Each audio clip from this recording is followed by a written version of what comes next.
In this guide, I'm going to show you the easiest way to add your Lidl Plus card on your iPhone. Many people try to add it directly through the Apple Wallet settings, but quickly realize that Lidl Plus is not supported as a debit card, credit card, or travel card.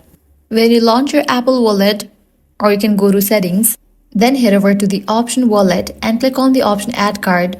You're gonna find various options to add card, but you won't be able to add the Lidl card.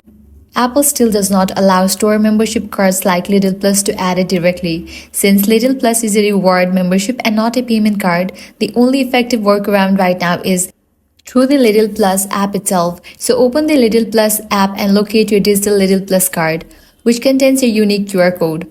Once you find it, simply take a screenshot of the QR code and save it to your photos. That way, whenever you are at a Lidl store, you can quickly open your gallery and scan the QR code without needing to search through the app each time. It's a simple and reliable solution until Apple or Lidl's adds official wallet support in the future. And that's it. If this guide helped you out, do not forget to like, share, and subscribe.